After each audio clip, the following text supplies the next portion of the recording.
Hai semuanya, aku Guritno Maharani dari kelas 12 IPS 1 mau ngejelasin tentang perubahan sosial. Nah, di dalam perubahan sosial ini aku mau ngejelasin tentang pengertian, teori, bentuk-bentuk perubahan sosial, dan faktor pendorong dan penghambat sosialnya. Pengertiannya, perubahan sosial adalah setiap perubahan pada lembaga-lembaga kemasyarakatan dalam suatu masyarakat yang mempengaruhi sistem sosialnya, termasuk dalam aspek nilai, sikap, serta pola perilaku di antara kelompok-kelompok dalam masyarakat. Selanjutnya ada teori. Nah, kayak teori perkembangan ini contohnya ada revolusi cepat sama evolusi lambat. Kayak iPhone, kurikulum, bisnis, kuliner, dan pembangunan.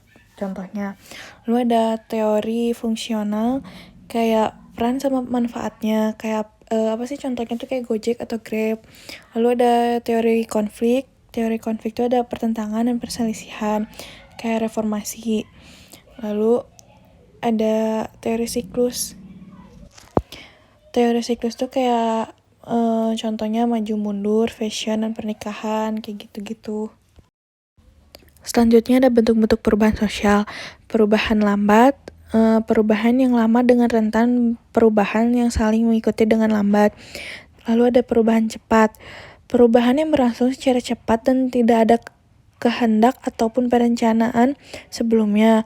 Lalu ada perubahan kecil. Perubahan yang terjadi pada bangunan sosial yang tidak membawa pengaruh langsung bagi masyarakat. Lalu ada perubahan besar, perubahan yang dapat dibawa dengan pengaruh besar dalam berbagai aspek kehidupan serta menimbulkan perubahan pada lembaga kemasyarakatan. Ada perubahan dikehendaki. Perubahan yang dilakukan atas dasar perencanaan matang dari pihak yang menginginkan perubahan. Ada perubahan yang tidak dikehendaki. Perubahan yang berlangsung tanpa direncanakan atau dikehendaki oleh masyarakat dan di luar jangkauan pengawasan masyarakat.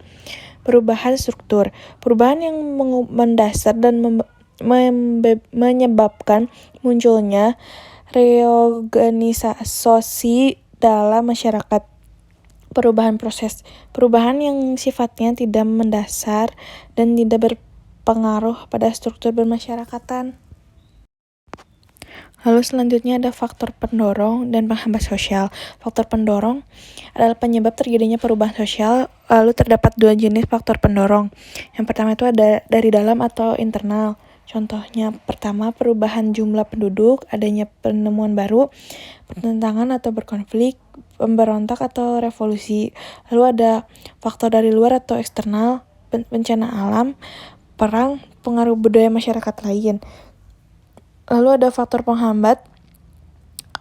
Faktor penghambat adalah hal-hal yang menyebabkan perubahan sosial terhambat.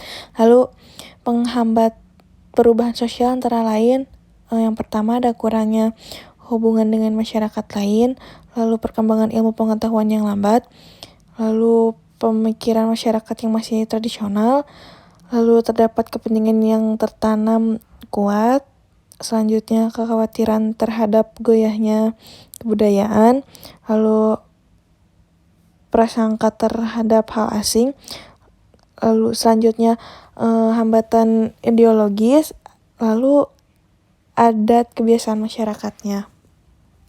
Cukup sekian udah aku sampaikan. Terima kasih semuanya udah menonton.